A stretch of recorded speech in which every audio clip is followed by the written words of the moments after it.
and welcome to this marvelous panel. Thank you very much, Arturo, and of course our friends at the PIR. Thank you very much for holding this event.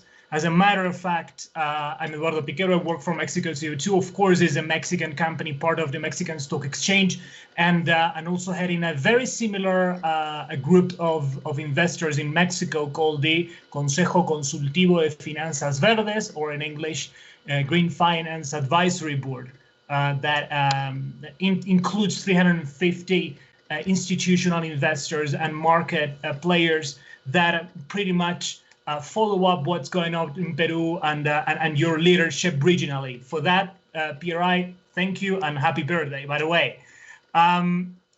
We have a very much privileged panel today that represents worldwide leadership in terms of ESG and climate action. So it's a really privilege to have you guys here with us. Michael, Helen, Zelda, thank you very much for being here. I have so many questions for you. Many. I'm sure you won't be able to answer in this very short period of time we have.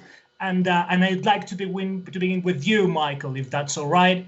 I have two questions for you, but what we're going to do is one question first with 5 minutes to answer, and then move on to Helen. And after that, we're going to have a second round of questions, and finally questions from the audience. Michael, my first question is, DWS is one of the world's leading asset managers and renowned for its valuations and analysis very much. After such a challenging year with events such as the largest pandemic in over a century, and the race to the vaccine that's developing right now as we speak, the effects of climate change already hitting worldwide very hardly in Australia and in California and many places in South America. What analysis would you make of climate-related equity investments? How have they behaved in this turmoil? What would you expect in terms of climate action now that we have a new administration coming over in the US? Okay, there's a lot there, so I'll start. I'll give it a go. I think what's been incredible, first of all, has been how investor perception of ESG and climate-related performance is changing. And so embedding all of this new information in investments has changed. People historically thought this was a cost to their portfolio and to returns. And what's happened since about 2017, when you ask institutional investors, their perception, so it's not actual performance, it's their perception of ESG and climate performance, it's radically changed. It's an idea now that actually we can actually enhance return. So this is very good. So what's happened this year in terms of performance is a lot of these ESG and climate funds and ETFs and indices have actually been outperforming quite substantially. And so naturally, people who haven't looked at ESG are looking into this space. So we're getting more migrants coming in and having a look at what's happening. Now, there is a discussion that could say, were ESG indices just in the right place at the right time? They captured a sell-off in oil because of Russia and Saudi Arabia, and they captured a healthcare and a technology sector that was obviously benefiting from the pandemic. But actually, when you go down a bit deeper, what you find is that there is an ESG quality angle as well. Those higher quality names on an ESG basis were also outperforming. So this idea of risk and return has actually emboldened and strengthened the case for ESG. So I think from a risk return attribution, that's all working in the favor. And just to pick up with the question to Fred on fossil fuel assets, there's also a much bigger reappraisal of the risks to these assets because we see an increasing risk of the peak in oil demand. The idea that we're going to see more write-downs of these oil and gas companies, which have already started this year, and that we start to see capex impairment. And so I think this has really strengthened the case for ESG. So we talk about 2015 as a really pivotal year. I think 2020 is turning out to be equally as important, particularly as coalitions are forming around the world, whether it's central banks or it's development banks or it's investors.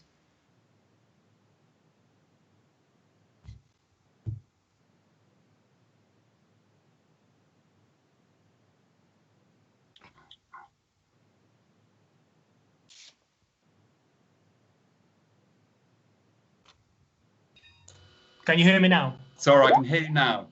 Oh, okay. Sorry. Thank you. Thank you very much. Sorry. Thank you very much for your answer, Michael. Moving forward then to Helen.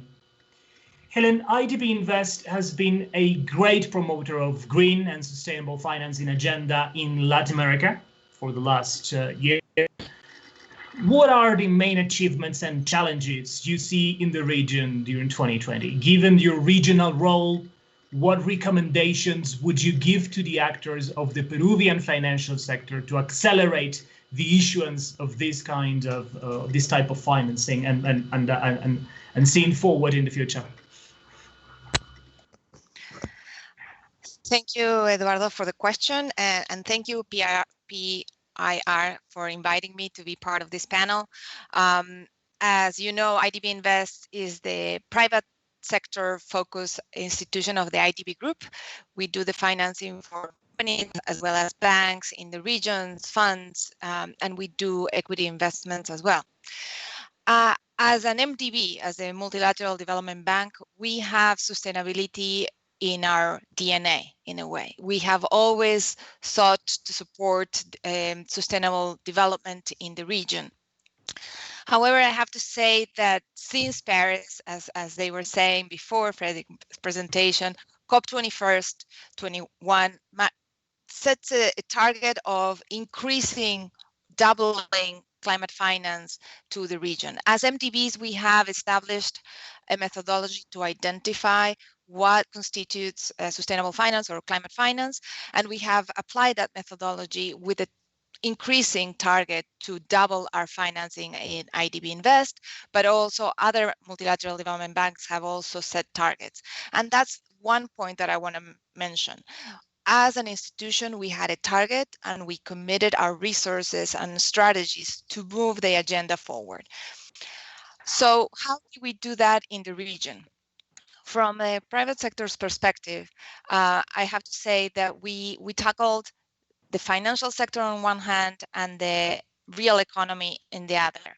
The financial sector, we work with banks, we work with the capital markets to create the asset class of green bonds, or thematic bonds more generally, to support the transition to sustainable financing. But at the same time, we worked on mobilizing investments to the real economy by producing renewable energy projects that could mobilize institutional investors either locally or internationally, by creating structures or financing structures and using blended finance to de-risk those investments. At the same time, we have used resources and structures to support resiliency in our projects, because as you saw, the physical and transitional risks are real and they're happening, and we need to embed the resiliency in our investments. At the same time that we have that overall strategy, we have supported the development of sustainable protocols or mesas de sostenibilidad in the region, where actors, national actors, come together and they share lessons learned, they share practices on how to do more ESG investing. And we have supported those types of structures or dialogues in Argentina, in Colombia, in Ecuador, El Salvador, other countries in the region. And I think that's an entry of what you've just mentioned. What are the challenges? The challenges is to bring people together and see that ESG is not something that will hold you back, but actually will help you move forward. And that's exactly what we're trying to do with those mesas de sostenibilidad or green protocols in the region, to support the actors to understand basically what we've been discussing this morning here, that this is not something that it will not create value for your investment, but actually it will increase it, especially in a context of COVID. I will stop there and maybe later on give you examples of this type of products that we have developed specifically for COVID and climate, because I think one of the issues that we faced in March 2020 when we were sent home was, how are we going to continue fostering this agenda in a context of the pandemic, right? We all felt that climate was going to be put in the back burner, and we were not going to be able to support this agenda forward. However, we have been seeing a lot of packages in Europe and other countries like Canada that support green recovery. And that is a good signal from the public sector, from the regulations, but there are also ways that we are doing to join those two components, but I leave it there so we can have more of a conversation. Thank you. Thank you very much, Helen. Thank you. That's very, very interesting. So more dialogue needed everywhere. Moving forward to you, Zelda. Thank you for being here. We know Aviva is one of the largest companies in the UK with different business lines and sectors such as insurance and pension funds. You're worldwide renowned for your ESG integration. Specifically on the insurance side, what specific opportunities have you identified as part of your business associated with climate change, and what are the biggest challenges in this process? Yeah, thanks, Eduardo, and thanks for having me today. And firstly, I would go back to Fred's comment about climate change being a special risk. We believe in Aviva that climate change is a special risk. We've always had it down as an emerging risk, but for us, it's kind of moved up the agenda, and we have it now in our risk framework as approximate risk. Not that it will impact our business model today, but we need to take action today before it impacts our business model. And that's the kind of grounding that that we have in place. And so from a risk point of view, we were part of the Financial Standards Board task force on climate-related financial disclosure. Climate change is a risk for every organization, not just insurers and banks.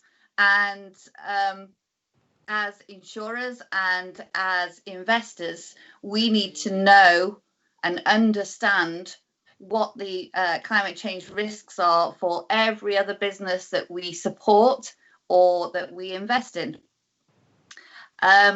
In those recommendations, it makes it very clear that organizations should identify the opportunities as well as the risks of climate change. And that's what we want businesses to do. And that's what we want to help them in terms of support from an insurance point of view. A couple of specific examples are things like in 2019, we decided that we would cease to underwrite fossil fuel power generation. We are a very cautious insurer by nature, and therefore we don't insure a lot of things that are highly polluting and highly carbon intensive. But we were insuring fossil fuel power generation. We took the decision and took the hit for the fact that we ceased to support fossil fuel power generation, which was a kind of bold move, and we didn't quite know where it would get us to. But that was with the intention of moving to support the renewables sector. And in November 2019, we launched our renewables lifecycle product, which meant that we could provide cover every step of the way from manufacture to transportation to installation of renewables infrastructure, and then on through the use phase. That has been very successful. We believe that we're riding on that wave at the moment, and we currently insure the largest wind farm in the US and the largest wind farm in Africa. So it's starting to pay dividends, but we believe that we had to take that hit first and move away from old economy through to the new economy. And another piece that we've been involved in the UK is Flood Re. which is a pooling process for insurers, because the cost of flooding or the premiums involved in flooding for households were getting unaffordable. And we worked with government to put in place this flood repooling system, which meant that all households pay through their insurance a proportion through to flood re, so that we can still support those households that are impacted the greatest by flood. But there is a challenge to that, because that can't carry on forever. And so there's an education piece that our customers need to understand what they can do in order to mitigate the risks of climate change. We have other opportunities coming up. You'll have seen last week maybe that the UK government have banned the new sales of internal combustion engine vehicles from 2030 onwards. So how can an insurance company support that kind of change in technology? What solutions can we fit in with a low carbon world? And I think for the challenge to that is that insurance is my colleague in a South African insurer described it as this: insurance is the flea on the tail of the dog. So everything else goes in place first: the planning, the investment, the development, the infrastructure, and then insurers are told at the end, insure this. That for the new technologies that are coming along for a low carbon world isn't good enough anymore. We need to be we need to be on the nose of the dog. We can't be on the tail of the dog. And so we can work together with those new technology providers, whether it's things like timber frame buildings or carbon capture and storage, or even forestry, because more and more companies are looking to include offsets as part of their net zero position. How can we provide those solutions upfront, so that we can support the economy, the new economy going forwards? I think another challenge for us is, are the traditional insurances that we provide the right ones going forwards, or should we continue to build our knowledge on parametrics and provide new and different solutions for our customers? Excellent, Zelda. Thank you very much. And you're right, but insurance companies are highly exposed to the events of climate change. And I have one small question. When did you take the decision to stop insurance fossil fuel generation? When exactly? January 2019. So 2019, that's very important for Peruvian companies. So bear in mind that international leaders have already taken this decision, and it will be some time that Peruvian insurance companies will certainly have to look and to that experience specifically. Michael, I'd like to go back to you again, and I have again a very long question for you. Sorry to tell you, Michael. A very important topic during this last couple of years, has been active ownership. Active ownership is one of the fastest growing responsible investment strategies in listed equity globally. What engagements and voting practices has DWS taken on climate-related issues, such as disclosure, for example, of climate-related risks, that can be shared with our audience today? Shareholder engagement, collaborative engagement, voting practices. Do you see this type of practices being extrapolated to Peru shortly? So it's a very important question. And I think the roles of asset managers, they do two things in a way. We do outside in, we import data and we try and build resilience with our own portfolios, with a lot of data and screening and all of those sorts of things, risk management. And then we also have inside out, where we want to have impact. And this impact can be very different in listed versus unlisted markets. If we're looking at listed equity or, and sort of companies, we typically follow the framework of the investor agenda. We're looking at our investments, our engagement, our disclosure, and our advocacy putting pressure on government. So there are various strands of what we can do. The great news is there is much more scrutiny on what asset managers are doing. Much more transparency and focus is to our asset managers voting in favor of ESG and climate related resolutions.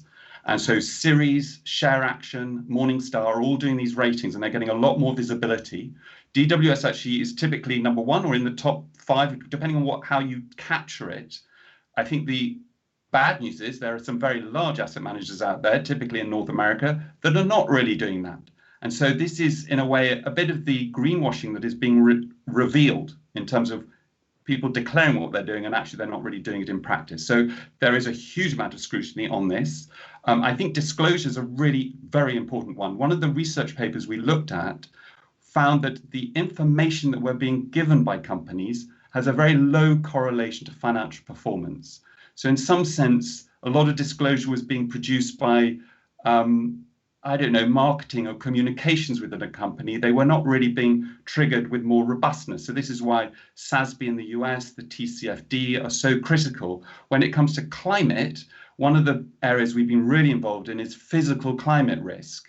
And so the EBRD with the Global Centre on Adaptation had a working group there. DWS was part of the co-chair of the physical climate risk disclosures. So extending the work of the TCFD and looking at physical climate risk. We just don't have this type of information. Where are the supply chains? Where are the operations of these companies? If there is a flood in Thailand or a cyclone in Korea or these types of things. And so the onus on investors is enormous. We have all of these costs. And we really need to there's a problem in the value chain. Governments should be here to sort of in a way, asset managers are being told to understand the risk, measure the risk, manage the risk, and buy it. And it's just, we can't do all of that. And so, we've got to have a proper way, a mechanism where, governments are legislating, providing, the disclosure. If you go to the supermarket, you know what's on your spaghetti or whatever you buy, you know what the eggs and the flour and the salt is. We don't know that with the company disclosure. And so I think there's a lot more that can be done in this area in terms of that regulation. But just in terms of, the investor associations, an individual can do a bit, but naturally, you saw it with Fred and you see it with the development banks, you see it with the insurers, you're getting these coalitions forming and really forming in the last 3 or 4 years.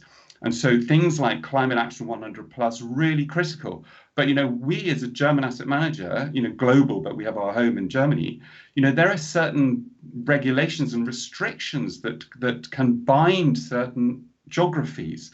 So in Germany, we are part of Climate Action 100 Plus, but we're very keen to pressure the German regulators to say, maybe you should be looking at this acting in concert rule, which slightly restricts what a German asset manager can do in terms of forming coalitions. So I think we've got to look at regulation, government, supervisors. They've all got these kind of roles to play. But Ceres is another one in the US. The one that we play a lot with is the Institutional Investors Group on Climate Change. And they're doing a lot towards Paris alignment and portfolio alignment to Paris.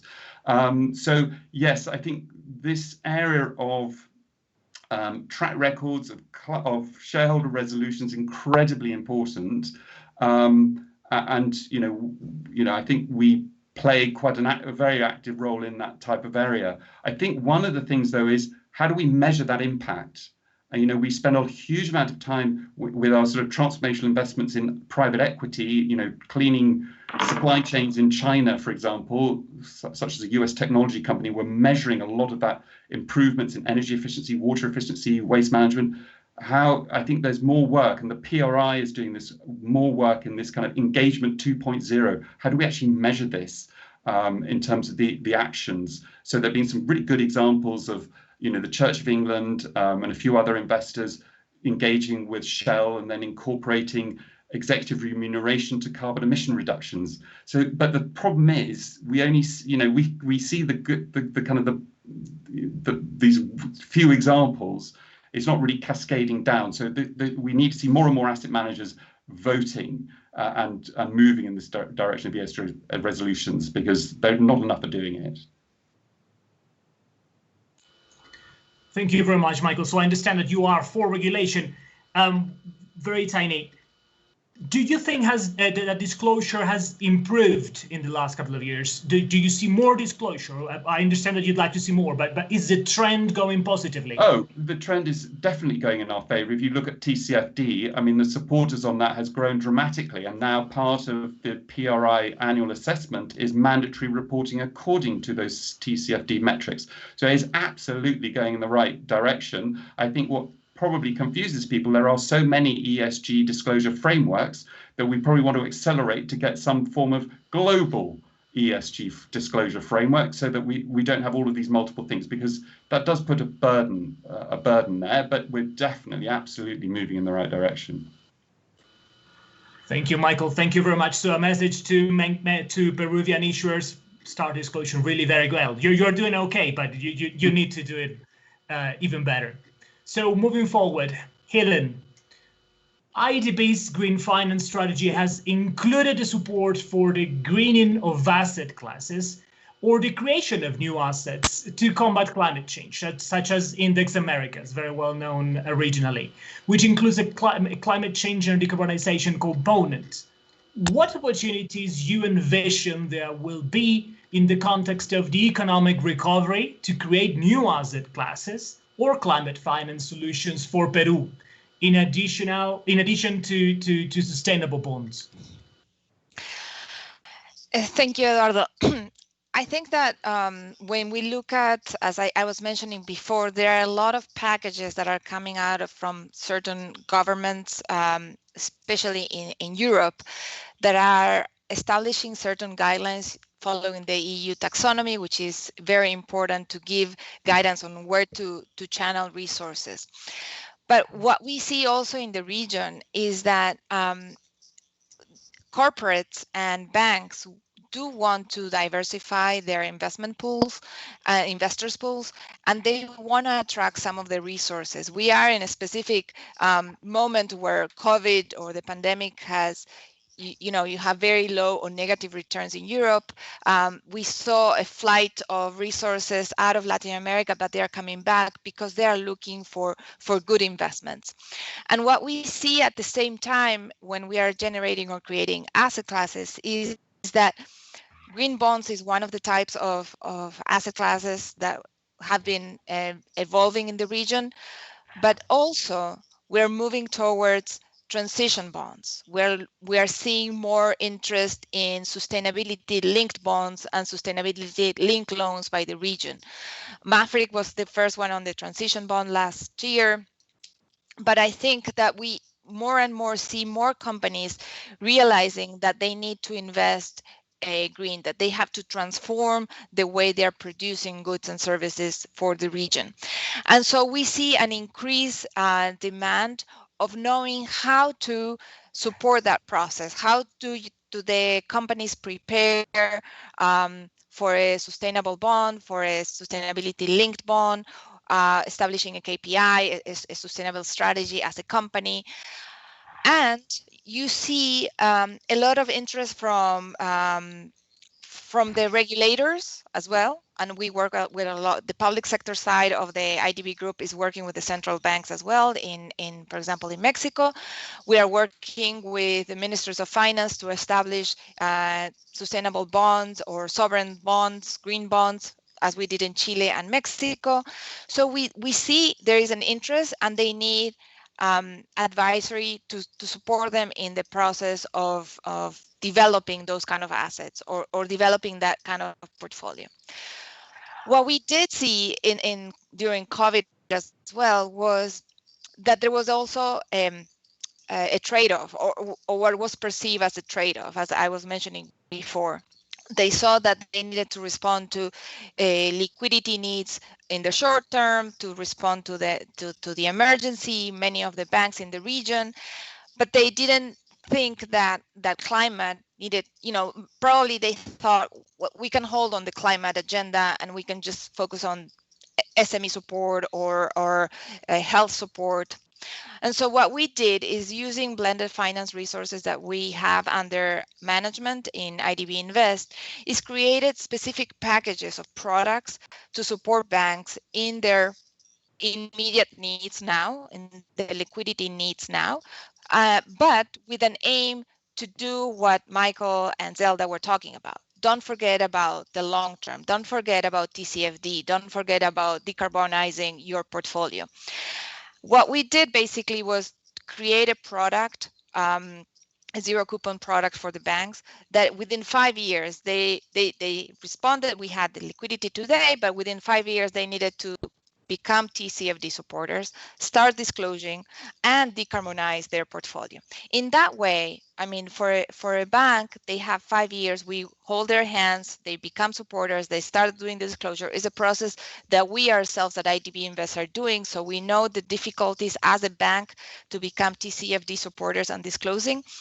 But we want to support the region and don't lose sight of the larger agenda, of the climate agenda, in the context of COVID. And so we're supporting, in a nutshell, we're supporting today's needs with a long-term view, but we're also developing new products like sustainability-linked bonds, sustainability-linked loans, transition bonds, to support the region into this sustainable financing. Perfect. Thank you, Helen. Any insights for Peru? How do you see Peru moving forward? Do you have any Peruvian banks in your TCFD initiative? We are working with some of the private banks in Peru, and we are also going to be doing a training for La Bolsa de Valores de Peru to support them in what are the processes, what are the opportunities that they can seize in this context. And so part of the conversations with the banks in Peru is, you shouldn't be left behind, you should move forward. And as somebody said to me at one point in one of the conversations with different banks, is you should be you should prefer to be sitting at the table than be part of the menu. The regulations are moving forward. There are going to be a lot of needs. Let's come to the table and be part of the solution. Wonderful, wonderful. Thank you. Very good message to Peruvian banks. Zelda, I'll move to you now. I have another question. Now it's related to pension funds. Aviva do also administrates one. I'm not sure if it's the largest UK pension funds, but one of the largest, without doubt. What investment strategies have you implemented associated with climate change in your pension fund business? I know it's different from your insurance perspective. If you could give recommendations to Peruvian pension funds on this matter, what would they be? I think I would go back to Helen's point about the long-term view. Pensions need a long-term view, and climate also needs a long-term view. In 2014, we had a customer roundtable, and there was one customer who was in her 20s. And she said, look, I am going to be investing in my pension for the next 40, 50 years.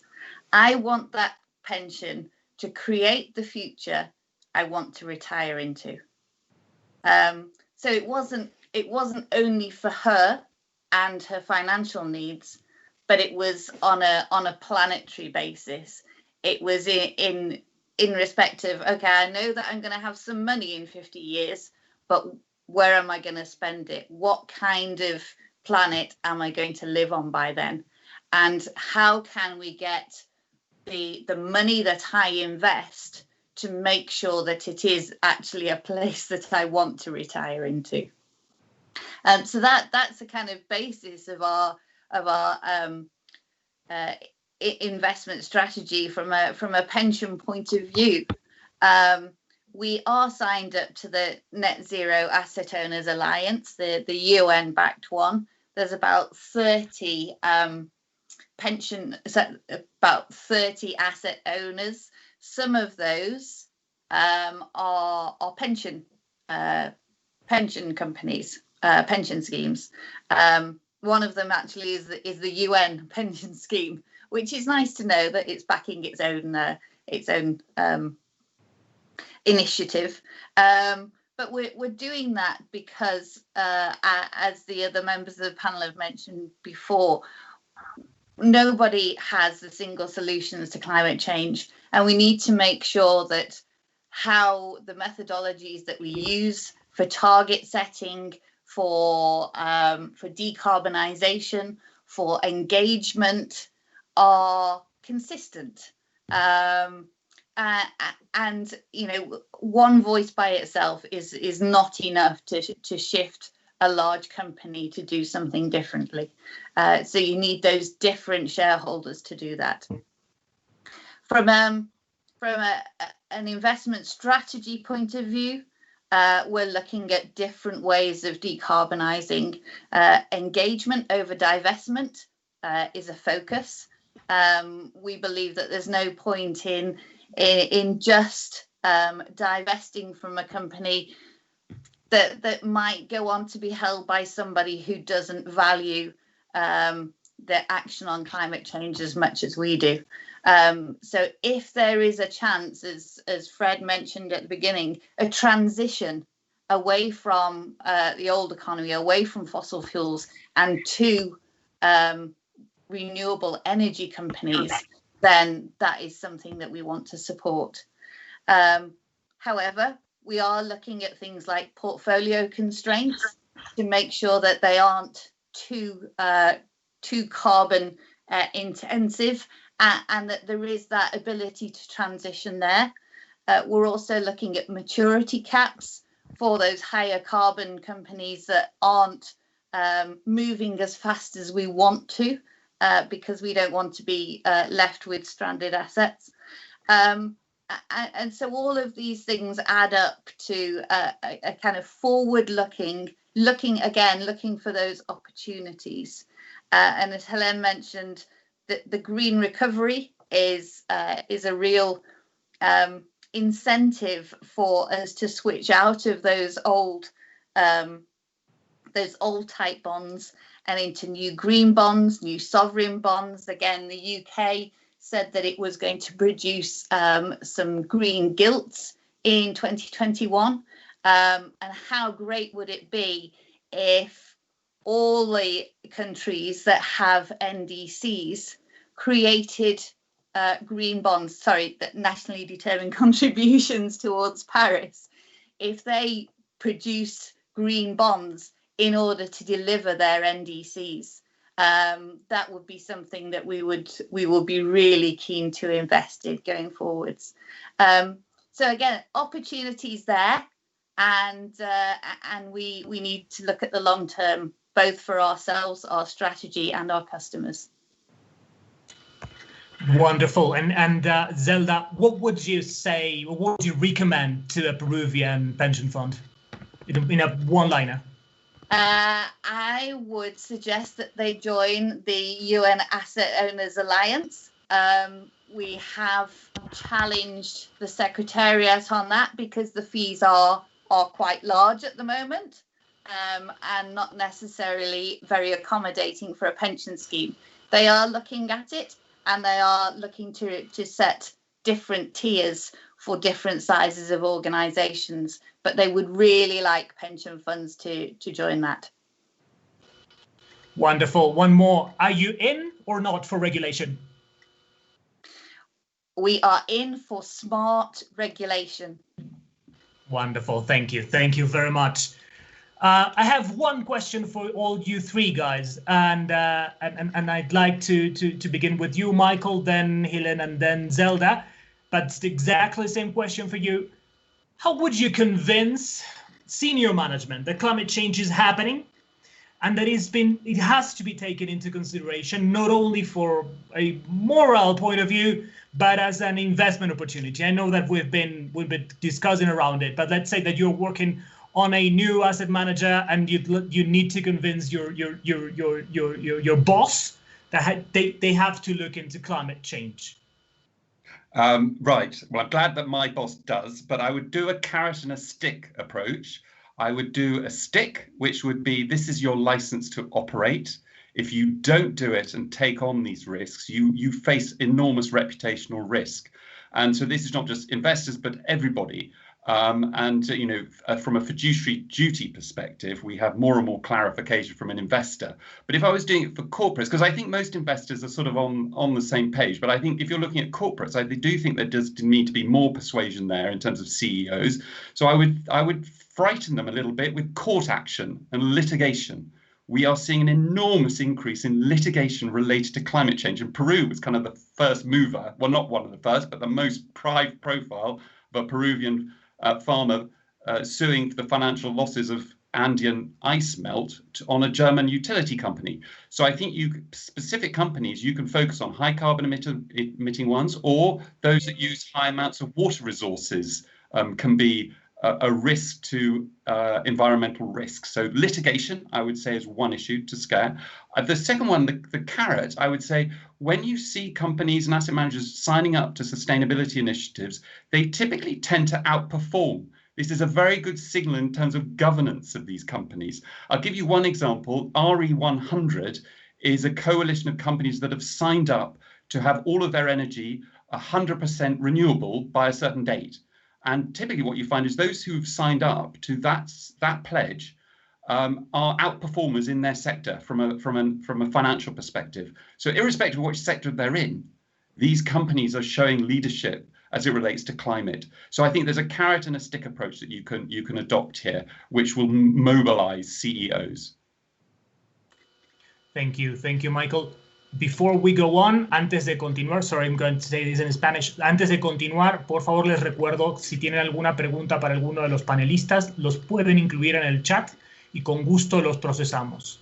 Creo que tenemos un panel muy interesante. Este es el momento de hacer preguntas antes de pasar a la sección indicadas.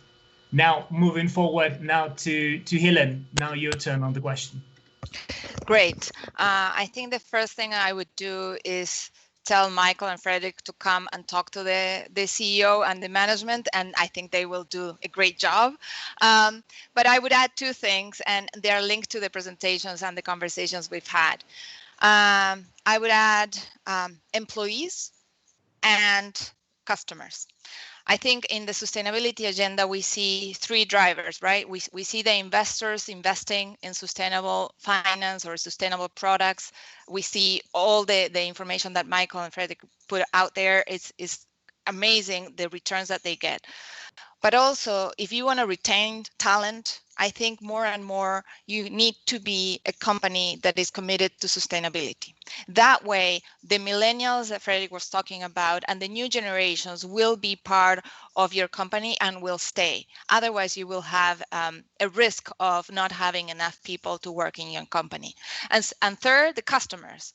We are, as somebody that has a pension fund, I'm more and more interested to knowing where the investors are investing my money.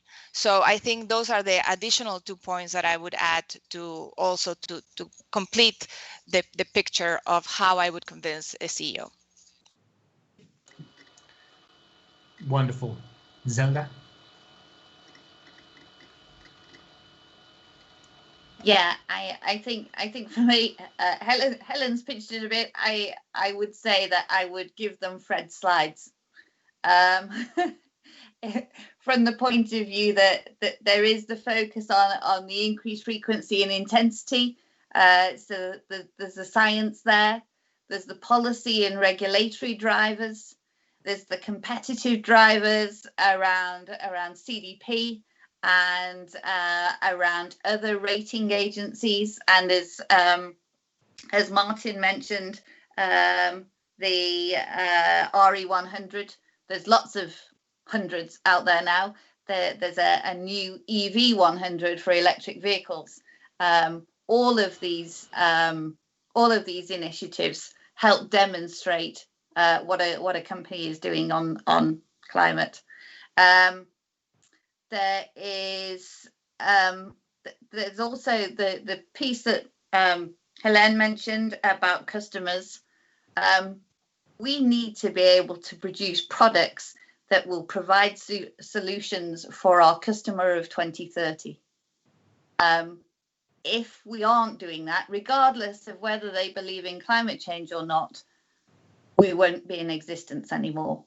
You won't be able to insure a traditional vehicle because everybody will be insuring an electric vehicle or an autonomous vehicle or some sort of shared traveling arrangements that will take over. So you need to be up to speed with what is with the solutions that are needed for what a new economy looks like. And that new economy is going to be low carbon, regardless whether you believe in climate change or not. Perfect. Thank you. Thank you very much, Zelda. We have one question from the audience. I'm going to read it in Spanish. Sorry, Zelda, Michael. Tenemos una pregunta del público que dice, ¿creen que la inversión de impacto será el nuevo normal en algún momento? I'm going to translate it. Do you think impact investment will be the new normal anytime soon? Helen, Michael, Zelda, do you want to react? I think Frederick wanted to make a comment. Oh, maybe sure, before we... sure. Thank you. Just a few words, because I absolutely agree with everything that has been said. And if I were to meet with a CEO, I would say I would add two other elements to everything that has been said. Is perfectly right. Is that countries are increasingly taking some commitments to be carbon neutral by 2050. And you have Japan, South Korea, China, Europe in a certain sense, and we can hope that it will be the case for the Biden administration. So now countries are really accelerating the shift and taking some very strong commitments. The second point I would say that more and more corporates, if they are not ready, they are getting caught by surprise and they can die from that. I mean, Volkswagen almost collapsed due to they had to believe that it would not happen, and then suddenly you had an obscure NGO that triggered the European Commission to change the rules of the game, and it was very complicated for them to adapt. And even Fiat could not adapt, and they had to merge with Peugeot. So what I'm trying to say is that before it was said that they must be part of the solution, they must come to the table. Yes, because it's becoming more and more mandatory at the government's level, and if they are not, and it's very complicated for a corporate to adapt, and so if they don't start the process now, there's a big likelihood that they will just not have the resources and they will disappear. And we already have some case studies on that, like Fiat, because they could not recruit engineers overnight, they could not invent the green technologies overnight, and so it's a 100-year company that just disappeared almost overnight. Excellent example, Frederick. Thank you very much. So again, going back to the question, impact investment, new normal, when? A new normal starting yesterday, I would suggest. If we take impact investment as setting social and environmental targets as well as financial targets for an investment, it should have happened yesterday. It needs to happen soon. We're already seeing covenants being built into corporate bonds. We're already seeing green bond, the proceeds of green bonds being allocated to do certain things. We're already seeing commercial loans with incentives attached to them. So you might provide a commercial loan and say, we will reduce your interest rate if you do X, Y, and Z from a sustainability point of view. So we're already seeing that incentivized position to not just make a financial return, but also to make an improvement, whether it's environmental, social, or both. One of the things I'd absolutely agree that there is huge demand for these products. They are quite complicated and they do typically have higher fees. And I think this is something that's going to be a problem if we continue to have higher fees on impact funds than sort of regular funds. So I think it may well be, hopefully, smart regulation, as Zelda was mentioning, that can we think of innovative ways such as green supporting factors or brown penalizing factors that actually start to channel this money? Because I think if things are left as they are today, I don't think it will galvanize huge investment flows of the size that are required. So I hope that some fee structure or tax credits or whatever it might be can actually mobilize this, because at the moment, lots of asset managers have, unlisted private equity impact funds, but actually the skill set, I mean, the actual number of individuals that can do this in the market is quite small. So I think we've got to think. I think we've got to look. Actually, normally it's normally. I hope Fred doesn't mind me saying this, but it's normally the French who are always wanting to regulate, and the Anglo-Saxons are always wanting to have free markets. It does appear that I think we're sort of all on the same page. That we do. I think Zelda's comment is smart regulation is kind of maybe that's the Anglo-Saxon compromise. We do need it, because I feel that impact is going to struggle in a zero interest rate environment with sort of high fee structures. Fred wants to ask something now. Sure. I think you're on mute. About this smart, non-smart regulation, that I will not comment, but I think there are two schools of thoughts here. The first one is the European approach, not the French one. The European Commission's approach, that is we set the rules in order to channel the money, to get the channeling of the money the way we think it's best for society. Approach A, and approach B, more the TCFD, that we want some regulation about disclosure of how corporates are getting positioned facing the risks. So strategy A is really the framework that everybody has to follow in order to channel the right way. Approach B is more market oriented, but based on data or information that are becoming available. When you think about risks, we can believe that to mobilize the brains based on the data becoming available is a good approach. Perfect. I have another question from the public to Helen. It's going to be in Spanish. Muy cortito. En el caso del Perú, ¿cuál es la percepción sobre el interés de los entes reguladores para exigir la adopción de TCFD? ¿Cuáles otros países de América Latina están más avanzados? Es de Mariana Aguad. Adelante.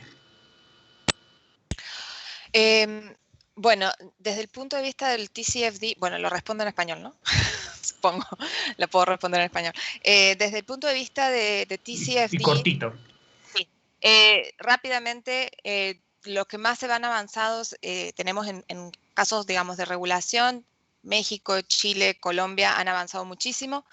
Nosotros todavía no hemos hablado con el regulador en Perú, nosotros, pero puede ser que otras entidades como CAF, por ejemplo, pueden haber estado ya en conversaciones con ellos.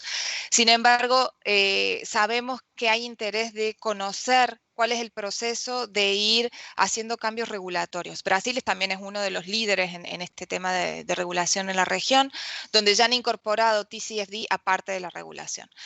Pero si quieren, yo podría compartir en el chat un link de un reporte que salió en diciembre del 2019 con todo el estado de la regulación en Latinoamérica sobre TCFD.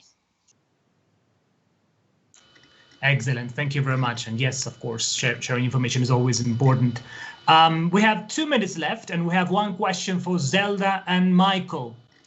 Again, it's about regulation. Michael, Zelda, what do you think is the minimum standard that you believe should be regulated? Or what should be the point of start for a country that has no regulations at all on ESG disclosure or climate disclosure? Shall I start? Sure.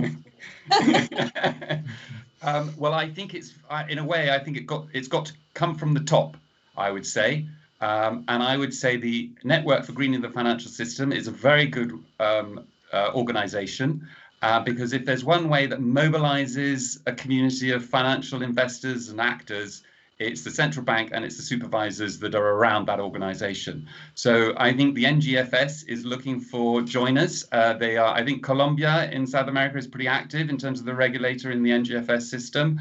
And I think they'll be working their way down all of those 13 South American countries and trying to get them all to sign up, because you cannot ignore it when a regulator comes in. And I'm biased, but we had a Canadian Bank of England governor here. And as soon as he stood up in Lloyd's of London, the entire community actually had to listen. And I think that's probably, I would say, a good starting point. Yes, what Martin said. Michael. I don't know who Martin is. Good. Well, that was a short answer then from the two of us. Thank you. Thank you. Zelda, you want to add something? No, completely agree with me. Okay, perfect. Martin. Perfect. Well, thank you, you guys. Thank you very much. Thank you very much for participating, Helen, Zelda, Michael, and Frederick. Of course, thank you very much. And we have some very important insights and takeaways for issuers, investors, and banks in Peru and all over Latin America. Thank you very much for your time.